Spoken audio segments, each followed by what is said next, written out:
History remembers Theodore Roosevelt as a symbol of strength, the Rough Rider, the trust buster, the man who carried a big stick. But strength was not how his life began. As a child in New York City, Roosevelt was frail, asthmatic, and physically weak. He struggled to breathe. Nights were often spent gasping for air while his father carried him to open windows for relief. He feared his own body, and that fear shaped him. Roosevelt later wrote that he had to make his body. So he did. He built himself through discipline, weightlifting, boxing, hiking, hunting. He rejected softness. He despised weakness, especially in himself. But sometimes, when a person spends their life running from weakness, they can become obsessed with strength. And for Roosevelt, strength was not just physical. It became political. He believed nations, like men, must prove themselves through action, through dominance, through expansion. Before he ever reached the White House, Roosevelt had already developed a worldview that glorified struggle. He admired war. He believed conflict refined civilizations. He saw history as a competition between strong and weak nations, and he had no intention of letting America be weak. This mindset would define his presidency. But it would also create decisions that still divide historians today. Because Roosevelt didn't just believe in American power, he believed in using it. Before he became president, Theodore Roosevelt was already pushing America toward conflict. In 1898, tensions between the United States and Spain exploded into the Spanish-American War. Officially, the war was sparked by the explosion of the USS Maine in Havana Harbor. Unofficially, expansionist voices in Washington had been preparing for this moment. Roosevelt was one of them. At the time, he was Assistant Secretary of the Navy. He aggressively modernized the fleet. He positioned naval forces for potential conflict.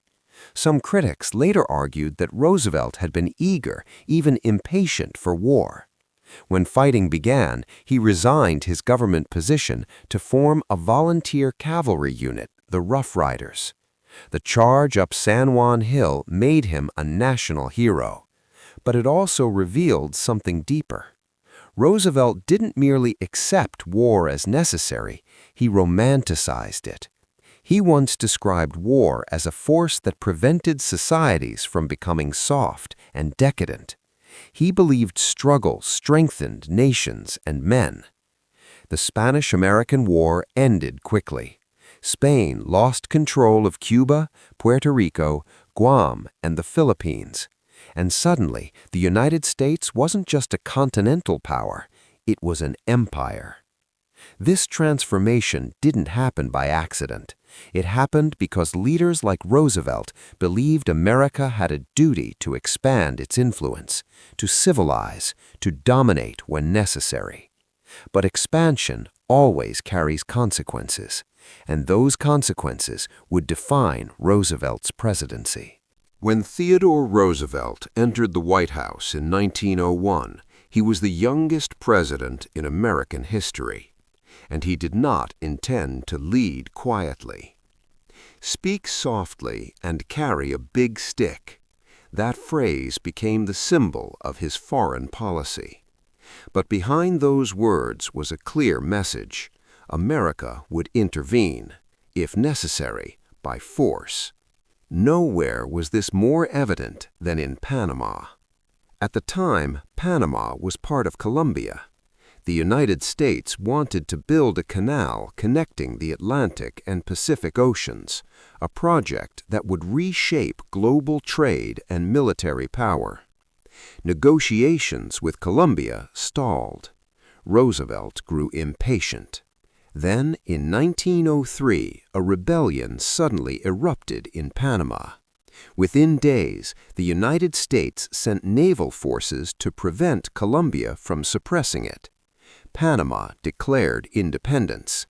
The U.S. immediately recognized the new nation and soon after secured control over the future Panama Canal zone. Many historians argue that Roosevelt didn't just support the revolution, he engineered the conditions for it.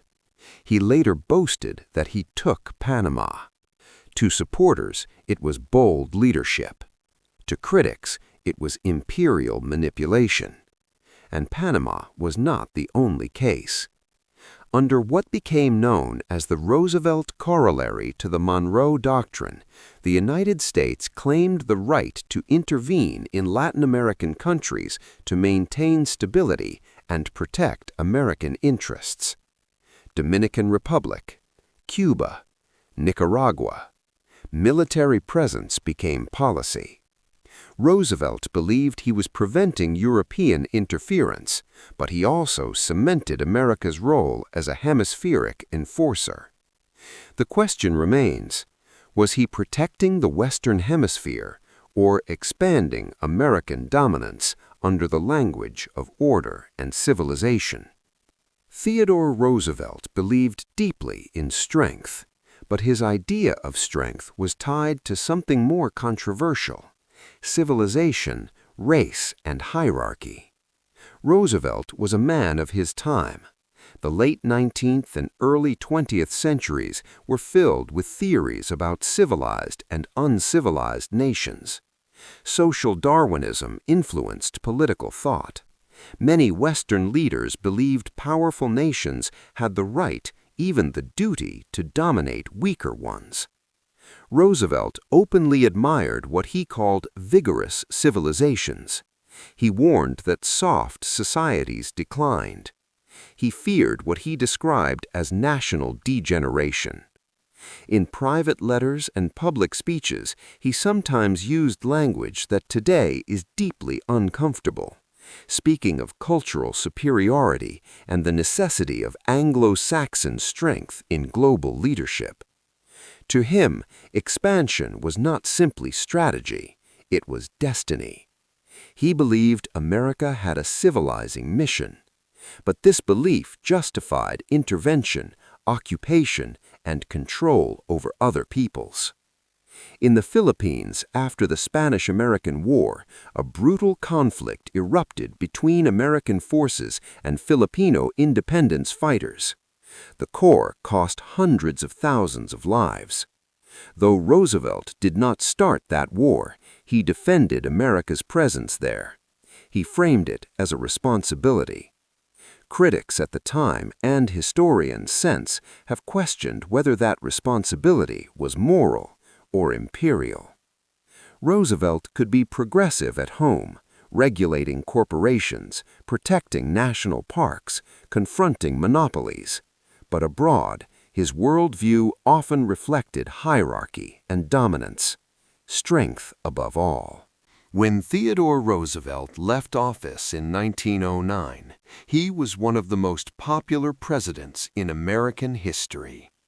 He had broken up powerful monopolies, protected millions of acres of national parks, strengthened the presidency, positioned the United States as a global power. He even won the Nobel Peace Prize for mediating the end of the Russo-Japanese War. To many, he was the embodiment of American energy and leadership. But power leaves a shadow. Roosevelt expanded executive authority in ways that permanently changed the presidency. He normalized foreign intervention in Latin America. He embraced expansion as strategy. He believed conflict could refine nations. He saw global politics as a test of strength. And that philosophy helped shape the 20th century, for better and for worse. Some see him as a visionary reformer. Others see him as a confident imperialist who helped transform the United States into a dominant global force. The truth is more complex. Roosevelt was not a villain, but he was not simply a hero either. He was a man shaped by fear of weakness, who built a nation determined never to appear weak again. And perhaps that is the most enduring part of his legacy.